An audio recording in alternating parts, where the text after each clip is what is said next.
Hey guys, welcome back to the Community Cares Podcast. I'm Dave. I'm the Executive Director here at Good Shepherd's Clothes Closet. And I have the honor of being Chaplain Chaz Blackburn, who's the president of Good Shepherd's Clothes Closet. I love this organization, doing some great things. And today, it's almost Christmas.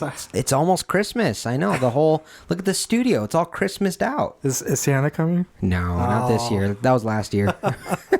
We actually had Santa coming for our guest who was wondering what's going on. But I'll go ahead and let our special guest introduce herself. She's a wonderful lady who's turned pain into purpose. And like our cliche saying, be the change that you want to see in the world. She's really trying to make a difference, and she is making a difference. So without further ado. Thank you. Yep, Jolyn Armstrong here, the founder of Grapevine Inner Wellness here in Reno. Best-selling author, and doing the best I can to help those out in the community and across the country. Awesome. Well, I can't wait to learn more about your organization after we go over our fun events. But Dave, do you want to say anything? Merry Christmas. Is that pretty good? New Year. I know. We were on the Christmas float. What was that, 2 weeks ago now? It was amazing. That was fun.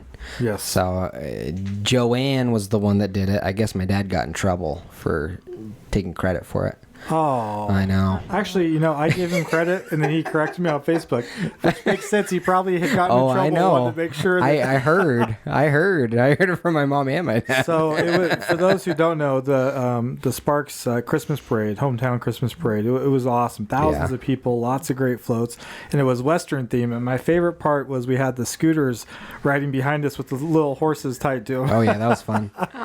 We had a lot of fun. It was a good time, and you and I were standing in the back of the truck bed, and we had a microphone calling people out. It was fun. That was a lot of fun. I was like, look at that funny mustache. Glad I don't have one. Yeah, right.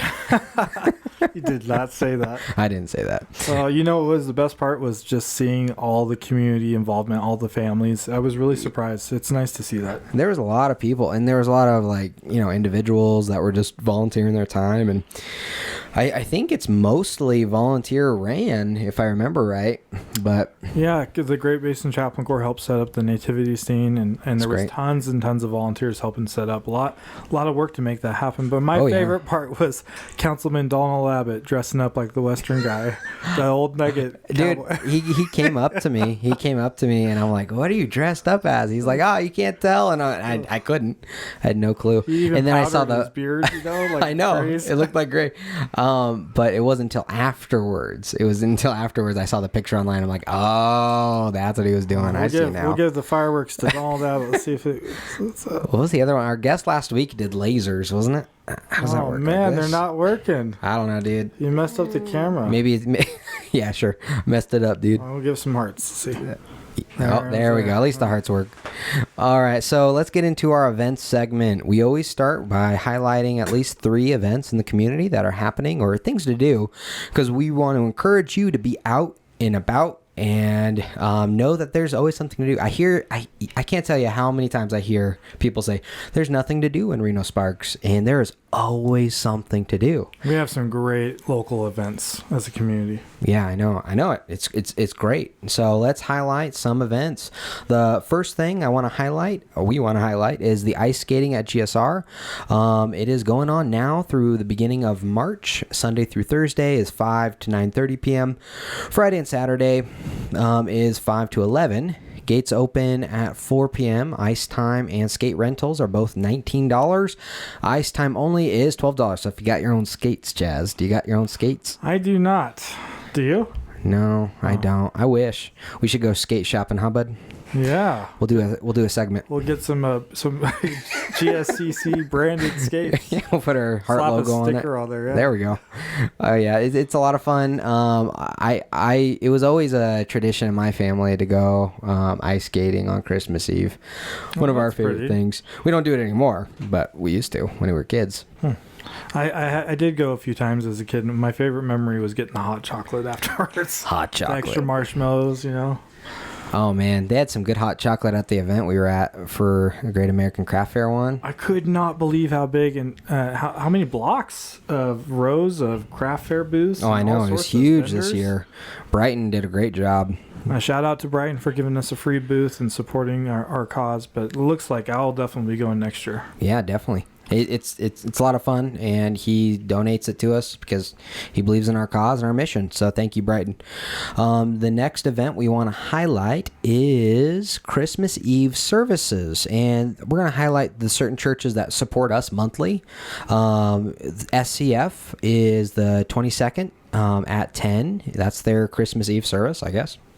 And Covenant Presbyterian is 6:30 p.m. on Christmas Eve, and Grace Church is 5 and 7 on Christmas Eve, and they have a 24-piece orchestra with candle lighting. That's pretty cool.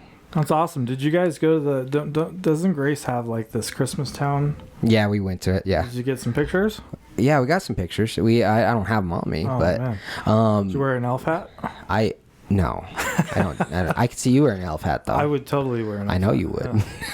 Dude, yeah, I saw a reel the other day on Instagram, and I saw this guy. He dressed up like Elf and ran around town and just pretended to be Elf the whole day, and people wanted to take pictures with him and all sorts of stuff, and I was like, that's something Chaz would do. I could see Chaz doing that. And we could have like Good Shepherd's Clothes Closet flyers. Oh, and we'll hand them out. I love it. Let's do it together. Out. There we go. Yes.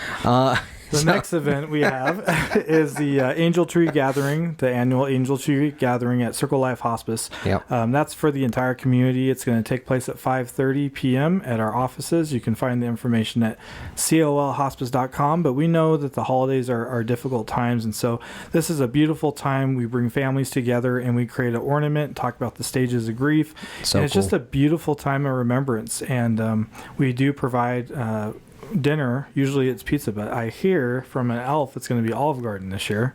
Ooh. And it costs nothing. It's free. And so come on down, bring your family and honor your loved ones, and just know that you're not alone, and we're here to support you. That's pretty cool. I love that you guys do that. Yeah. That's so cool. I mean, it's good to grieve and like process it with other people, right? Nothing you wouldn't know about. Right. No. Grieving in community. What is that? Right. What is it? Two very important pieces for sure. Yeah. Absolutely. So our last event we want to highlight is the New Wave Crave, a night before Christmas, and it's going to be at RPM, Reno Public Market, and they're doing an 80s holiday bash. I thought that was kind of fun, a free event for the community. You can go and totally free. And you get to go around the Reno Public Market. They're going to have Decades Night, 80s style. Wow. Unforgettable evening featuring a live performance by the sensational band New Wave Crave. So it's going to be live music. It'll be a lot of fun. It's a Saturday. Sounds good. So if you're out and about and you're like, hey, I want to do something. Sounds groovy. Go hang out at the 60s. It's not the 80s. No, wrong decade. Close. Decade. Close. Only 20 years off. Yeah, it looks like a lot of fun. I'd encourage you guys to go down. I mean, that's what it's all about, is community. The reason we have that community events segment is because we want to encourage you, the listener, the 1,000+ people that listen. We want you guys to be out in the community and encourage you to maybe meet someone new. Love it. Yeah. Are you going to meet someone new? No. No? I'm so sick of people lately. No. Whoa. I'm just kidding. Whoa. No, it's just been, the holiday season is so tough. Pastor Chaz, maybe we need to have a discussion later, you and I. Oh my goodness. It's just been a really difficult few weeks, but joking aside, it is important to not just isolate, but there's also appropriate time for isolating and processing. Sure. When it's done in moderation. And I grieving. need that time. And grieving, Yeah. And so, yeah. It's, I know. I just came off of like 3 days off, so I feel all spry and ready to You have to go. have room to talk. Oh. Terrible. All right. So we're going to get into our nonprofit or community partner segment. Jolyn Armstrong, thank you for being here. Would you mind introducing yourself and tell us a little bit about your nonprofit? Yeah. Yeah. So actually, I don't have a nonprofit. I have a private practice. I specialize in trauma recovery and grief recovery, anxiety and depression. I do a lot of work with nonprofits, and we'll talk about that in just one second. But first, I'll tell you, I love working with individuals who are facing a potentially traumatic experience. Those that come to me from the beginning, and I can work with them and help prevent trauma from happening, emotional trauma, right? With skills on board and support through difficult experiences. It's a beautiful thing to be able to come through something and say, oh my gosh, okay, I was okay, and I'm okay now. And I do that individually with folks. Primarily, I meet with them on Zoom. I also work with, like I said, a number of nonprofits and provide some help for people who either aren't able to meet with me one-on-one or who really do need a group setting. Sometimes that, as much as some of us aren't happy with people right now, group settings are very often very, very beneficial for folks. And so I love the support group setting. And I think that one size shoe obviously doesn't fit all. And I think too often we think, oh, I'm just going to talk to a counselor, or I'm just going to go to a grief support group. And a lot of times it takes a plethora of different tools and support systems. Right. And so that is extremely important. We did this critical incident stress management training this past week, and we had a mental health clinician, and the instructor asked her, how many hours of trauma did you cover through all your years of residency and schooling? And she said, well, it's probably 3 or 4 hours. Yeah. And that's a really big insight to these other kinds of resources of people that are training specifically in trauma can be extremely helpful. And so I really like the approach that you have, and it's very different, and I would assume it's very successful. Yeah. Well, maybe I can give an example of what happens when you go through a potentially traumatic experience with some skills on board and with some support. I was so grateful for this a couple of years ago. So I work from my home office. And I was working from home one day, and my husband, I could hear him come home. He had been gone. I heard him come into the house and kind of call my name from a distance, but he sounded kind of funny to me. Uh-oh. And I left my office down the hall. I noticed our front door was wide open, and he was slouched over on the sofa. And he said, I think I'm having a heart attack. He was really struggling. And my husband's a skydiver. You've met my husband. Like, he's a fit guy. Yeah. Skydivers don't have heart attacks, and so, but I was panicky a little bit, like, what is going on with him? And we were about to call 911, get an ambulance in, because he was having a hard time breathing. He was really hurting, struggling, and decided, we lived 3 blocks from a hospital. We were in this small town in Colorado at the time, a couple years ago, and I drove him to the ER. They got him right in, because in very small towns, there's no wait in the ER. It's super nice. They took him into the back. They ran a bunch of tests on him, CT scan, and what they told us was he's very, very sick. And in fact, we can't treat him here. He needed to be airlifted to a trauma center about an hour away, right? And all through this, I'm thinking, oh my goodness, it was such a shock for us. But I'm using my tools to keep my nervous system regulated, to keep my breathing regulated, to keep my heart, when I feel my heart rate raise up, I'm working on, regulating that through the whole experience. They took him off in the helicopter. I went and packed a quick bag and followed the helicopter, and met him at the trauma center, like I say, about an hour drive away. And what we learned over the next little bit was he had about a 5% chance of living. Oh my goodness. They did not really think he was going to make it through. Yeah.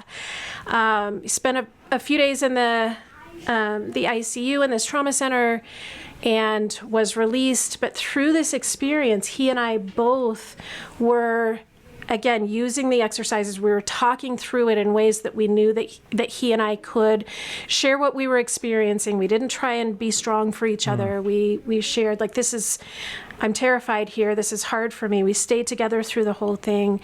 And we came out the other side, we scheduled a call with our therapist, who knows us very well. And she said, well, are the two of you traumatized through this experience? She said, Jolyn, you almost lost your husband. Like, Right. How are you feeling? And I thought, no, I'm not. We were able to maintain ourselves, as terrifying as it was, as scary as it was, and ups and downs and confusing, medical jargon that happens in trauma centers, right? We came out the other side okay. And it was a long healing process after that. But we came out okay. And when people come to me sometimes after a big diagnosis, right, saying, oh my God, I don't know how to do this. What's going on here? And, especially spouses of or family members of somebody who's had a severe diagnosis, something scary happen. I don't know how to support my loved one when I can't keep myself together. It's true. You can't pour from an empty glass. Exactly. And so this work that I learned out of necessity, right, when I was going through a terrible experience, helped me through this experience with my husband and other experiences since then. And I'm so grateful to the person who taught me, and I want to help be that for others. And this is why I took that deep dive into trauma recovery, into grief recovery, anxiety and depression that goes sometimes along with that is super important. Well, and I think that when we look at addictions, and there's all different kinds of causes, but one of the most undealt with thing is the trauma in our lives and grief and loss, right, and not having the tools. So right. Thank you for what you do. That's amazing. Yeah. What are some of the things that you offer to the community? Yeah, so I love working with different community members, people in either the wellness community or anybody in the community. I can offer education or experiences. I just finished a really great breathwork experience with a local physician here who invited her patients in. We met in her office and did a kind of a group breathwork experience. It was just great. And That's then awesome. we just had a discussion about, how do we maybe survive holidays if we've experienced a loss, if we have a rupture in our family, which is kind of at an epidemic level right now. And so it was a really great evening, really great experience of education and kind of nervous system regulation. I realize that not everyone can do that on a one-on-one basis, and some people may not have an opportunity to experience something like that. So partnering with local practitioners, anyone who has a space and clientele that they would be happy to bring in, I'm happy to show up and do that. Awesome. And you have a really amazing trauma recovery book. Tell us about that. I wrote this book as a guide. It's a 90-day guidebook. It includes calendar pages. I wrote it to include a lot of the exercises that I use during traumatic experiences to keep myself kind of grounded and together. I'll tell you a story about this book. Oh my goodness. I got this book. I wrote the first draft of this book, sent it off to editing. I got it back while I was sitting in a hospital room with my dad, who had just been diagnosed with COVID. He spent about 3 weeks in the hospital. This is in 2021. And at the same time, he was diagnosed with dementia, and was a surprise to me. Maybe COVID pushed the dementia forward, made it a much more severe, on a short-term basis. I don't know. I didn't realize he was as advanced as he was in that, in dementia. So he couldn't advocate for himself. He was refusing care. All these things were happening. But if I told him, hey, you need this, Dad, like, let them give you this shot, he would do it. And so they asked me to stay with him. So I spent 3 weeks in the hospital with him in this little room with my dad, who sometimes might have known who I was, most of the time didn't know who I was. That was quite a wild experience. But I realized at that time I don't have the bandwidth to deal with this book, to deal with, the second draft of it. And so I put it off and published it the following year in 2022. But I really felt a need to publish this book and to get it out there to help those who, again, maybe have had a bad experience with counseling or therapy, or just are more, maybe tired of peopling and want to do some work on their own, right? Well, what I like about it is that it breaks down some simple steps throughout the day just to do on a daily basis. I think too many times we try to do too much or look at the big steps and expect big results. It's the little steps every day repeated that make the big results long term. Absolutely. And, over a 90-day period, you're taking these little steps, you're developing a lifestyle, a different kind of lifestyle, some habits, and this really makes it easy to do, or easier to do anyway, because you can record the things that work for you. There's a ton of suggested exercises in here. Some of them aren't going to work for you, right?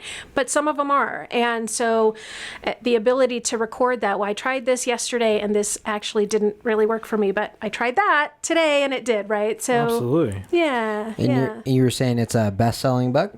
Yeah, it became a bestseller on Amazon. I know. I'm pretty happy about that. To me, that means that more people are being helped by what's in the pages. That's pretty exciting. Yeah. 100%. Thank you. So what about some of the partnerships you have with local nonprofits? Absolutely. I brought some flyers for you guys too.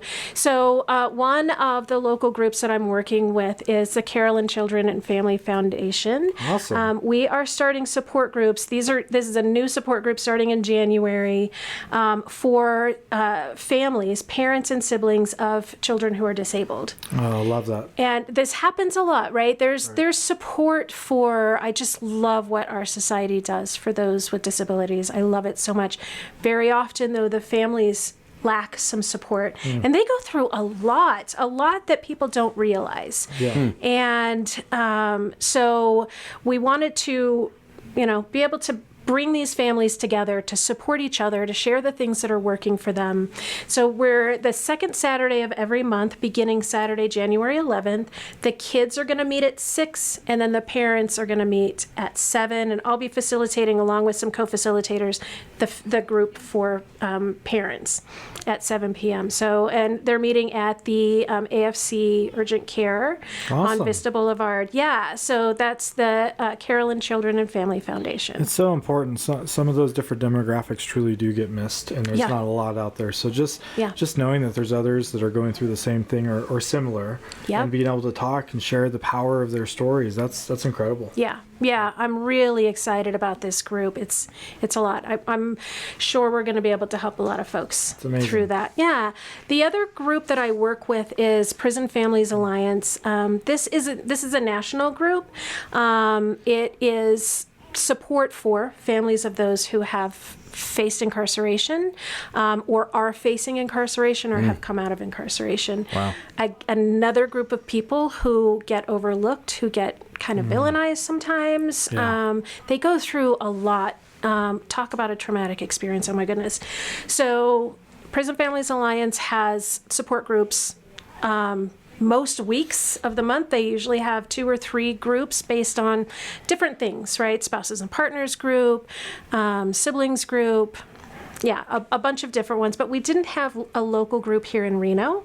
So we're starting one here in Reno the second Wednesday of each month. So I think Wednesday in January, that's the 8th, I believe. January 8th, 6 p.m., that's at Thurman Hall.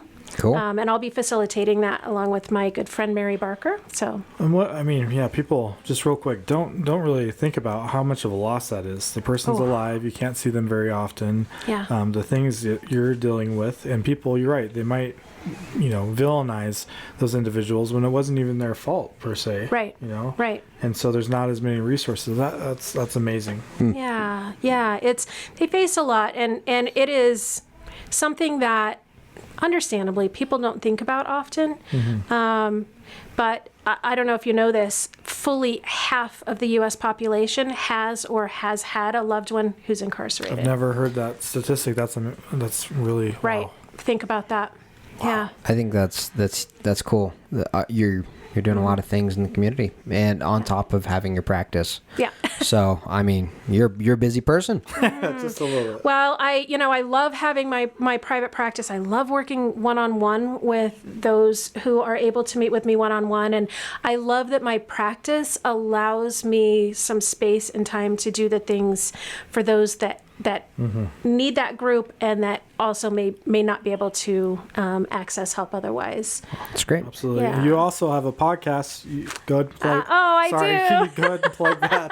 All right. Okay, I'll do that then. The Grapevine Wellness Show. I host once a month. I host and produce that show in an effort just to highlight those in the Reno area who are in the kind of wellness space. So that Cool. could be chiropractors, physicians, nonprofits, all across the board. Folks who are serving the Reno community, I want to give them a platform as well. Yeah, Grace Love Church, they got a big thing going in South Reno for the one. Or it's already in now. It's already opened. Shane was on here, the lead pastor. He was telling us about it, but it's a what would you call it? It's a mental health practice, and so they have Yeah. a sliding scale for those who are less fortunate. Yeah, I think that's great. They use So- a lot of interns who are still, obviously supervised in quality, but it gives the opportunity for farther reach for that one-on-one counseling. Yeah, so I mean that's what it's all about is more of that, because I mean for so long it's definitely been stigmatized, and we've had a lot of people on the show that are in that field, in that world, right? The same world you're in. And so we've had a lot of these kinds of conversations about mental health and all sorts of things. And overall wellness, like Yeah. you talk about, because it's the spiritual, physical, emotional, and Yeah. mental. And too often we try to only treat one or two. Well, yeah, and I think that's why sometimes people will go to a counselor or a therapist and just not get what they need, and maybe it's simple nervous system regulation rather than a thought process or talking through something. And so, yeah, that's where I love being able to vary what I do with different expertise that I bring. Just So- like box breathing. so that- you might need to Yes. learn to. That being said, you talked about tools, different tools. What kind of tools can I use when I'm really stressed out about a co-host or something? That's what I Any was gonna say, tools? box breathing. So you read my Yes. mind. You were taking what I was going to say. You both, I felt a vibe in this room for sure. You just wanted to stick to it. I may have come in on something tonight. So sick I of might need my some help co-host. here. What are some tools? Come on. We want some tools. You want to teach box breathing? Should we do some box breathing here? Oh man. No, this is great. I think it's great what you're doing. Where can people find you? Yeah, my website is grapevineinnerwellness.com. I'll just throw the phone number out there, even though they say not to do that on social media, but I'll do that anyway. 916-415-8619. You can always call me there. But yeah, on my website, there's an option to schedule, option to contact me that way, or connect@grapevineinnerwellness.com is my email address. And your podcast is tied to there, and you Yep, also you have a Facebook, right? Yeah. Same name, Grapevine Inner Wellness on Facebook as well. Smaller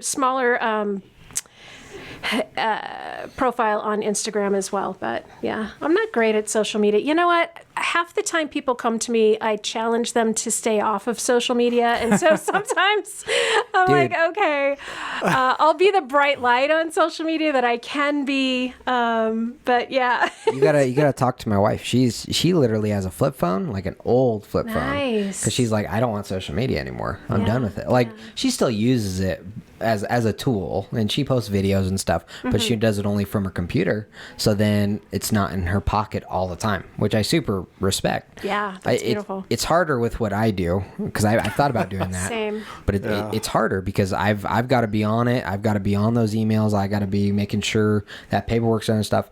And to be honest, I'm not great at putting it down. I'm not. Chaz knows that. I'm not either. Where- It's a Chaz struggle, was checking right? his when we sat down here. Hey, What are you talking hey, about? Oh, sorry. Whoa! Sorry. Being up on, see, I'm sick of people now. See what I did? joking. Sorry, buddy. It's easy though. It's Yeah. easy. It's in your pocket. Right. It's available. It's like, you know what? Yeah, I could check our Good Shepherd page, right? And see what's going on. Oh, maybe I'll create a post real quick. Which are good things. They're not bad things. But I think time blocking is so important for us. And making sure, like, hey, this time is family time with my new son. Right. And this time is work time where I can get that done. And, I mean, I was guilty of it even on my days off. I was texting my board and stuff like, oh, we got this email or whatever the situation was, right? And I'm like, oh, wait a second, I said I wasn't going to do that and I did it anyway. So it's that self-discipline, it's that taking a breath and realizing, hey, you know what, some of those things can wait. Yeah, most of those things can wait. Right. What will happen if I don't answer this right in this moment, right? Yep. Yeah. And if you're not getting, upset or dysregulated, like a lot of people come to me saying, "Oh my gosh, so and so just posted whatever," and say, "Why'd you look at that? Like, let's right. well, let's not look at it." And so, oftentimes I'll challenge people. If you will take, 2 weeks off, I'll take it with you. I won't be on social media for 2 weeks. Let's just do it. I can't do that. This is a weekly show, so we can't do 2 weeks. Well, this isn't quite the same. Okay, so this experience here is not quite the same as scrolling on social media. Sure. So I get that. And for my page, like, this on a page, you can just schedule posts ahead of time. So there That's are true. some ways to do that and show up for people who may want to hear from you, and still kind of be that light. Right? In that somewhat dark space of social media without scrolling all the time. So, It gives you social media gives you the illusion like you're friends with people and makes you feel accepted, but it's not real and it's empty and it doesn't feel like it should, right? That's why we try to be so real on the show and encourage people to go out in the community, right? Is because that it creates those genuine connections. And Chaz and I, this is how we are off the camera too. we're not very different with each other. This is just who we are. So but being genuine is hard in the social media space. It really is. Well, even with our kids, we see the suicide rates unfortunately increasing, and there's things that are taking place as well to help combat that. But I think the bullying, it doesn't stop at school; it goes home with them. And so I have to think of myself sometimes and stop myself, because I know that my daughter is watching and I got to set good habits. And so time blocking is important, but it's really tough because we live through our phones sometimes, Well, Chaz, can't check it. You and I with our schedules, we could literally work a whole day on our phones. Yeah. Literally. We could. It's easy. It's tempting, right? And that's why I need my separate time where I just process. Right. And it's complete silence, and I, just take that time to meditate. That's good. Yeah. That's really good. Nice. All right. Well, we're at the end of the episode. Is there anything you wanted to plug, Jolyn? Yeah, I just, I am, for those who are watching, if you're interested in scheduling something in the community, a breathwork / education experience, something where we can maybe learn some vagus nerve reset exercises, things like that, reach out to me. I'm working on my 2025 schedule now. I am getting ready to unplug for the rest of the year. Whoa. And I wish everyone the, happiest holidays. Enjoy families, enjoy friends. But I'm looking forward to coming back 2025. Yeah. I'm so disappointed. You broke it. You broke it, Chaz. I'm not. There we go. It's your fault. Oh, she got the heart. Look at that. I can't believe. There's all sorts of different things. Is it this one? Oh, there they are. That one was you. What did you do to make that happen? I don't know. Wait, which one did you do? You did a thumbs up. Which one? Oh, was it this? I can't do it. It just did the fireworks again. There's a laser one. Our guest last week did it. Right. It was pretty cool. Yeah, it was a pew pew. That's funny. They're changing all the time. I think they're changing. So you look like Spider-Man. I know. I was like Spider-Man. Thank you guys so much for watching. This show doesn't exist. Oh, good job, Chaz. You got it. You did it. This doesn't exist without you, the listener. We know you guys share this. We know most of our audience listens afterwards. So thank you guys so much for sharing and being a part of this journey with us. We're just learning every week about a new nonprofit or a new business or a new good in the community that's happening, right? Because we've had all sorts of different people on. It's not just nonprofits. No, it's lots of resources and community leaders and people that are good people with big hearts that want to make a difference and are. And I want to just give a plug and last shout out to if you're looking for any last end of the year distributions for a nonprofit or tax write-off or marketing, please consider Good Shepherd's Clothes Closet. I want to thank you guys because we have had the best year in our history that we're aware of since at least I've been here. And year over year giving's up. But we do have some really exciting announcements coming at the first of the year. I won't say it. Don't say it. But it is going to take the community rallying behind us to make these happen. But they are incredible. They're going to make a huge impact in our community. And we just got back one agreement. I'll leave it at that. Yeah. And the second one's coming soon. And we are possibly a third. Possibly a third. We got people talking to us, man. This is crazy. Oh, I can't wait to hear. So if you can't financially contribute, we still are just grateful for the people volunteering. It takes people sorting clothes. It takes people sharing our podcasts and our different posts. And so thank you for being a part of the mission at Good Shepherd's Clothes Closet. And I do want to share too, we just recently changed over our donation platform over to Zephy, which is a so much better fee-free nonprofit platform. I've had a lot of people reach out to me, Dave, I want to give a check. I want to give something else because I don't want you guys to have the fees, or I have to have the fees. I want to give it just to you guys. Well, now you can do that. It's possible. ACH right through the Zephy platform. I know, it's great. So on the donate button, it's brand new. You can donate with no fees, 0 fees. Now, if you want to donate to Zephy, which we'll encourage you to do because I think that's a great platform and more nonprofits should be using it. It's a great thing to be able to come together and make sure our gifts are maximized, and especially for end of the year. So thank you guys. And if you are a nonprofit and you're hearing about this, please put, when it says how did you hear about this, put Good Shepherd's Clothes Closet, because they'll give us a basically a finder's fee or a sign up fee. Yeah. And so thank you. Yeah, thank you. And yep, our website is getclothes.org. Our website is getclothes.org, and there's a button that says donate, and that's where you can donate and join our cause. So thank you. We appreciate you.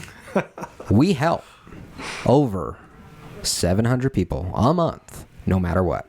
We're asking you to come alongside and help one. All right, guys, thank you. We'll see you next week. Thank you.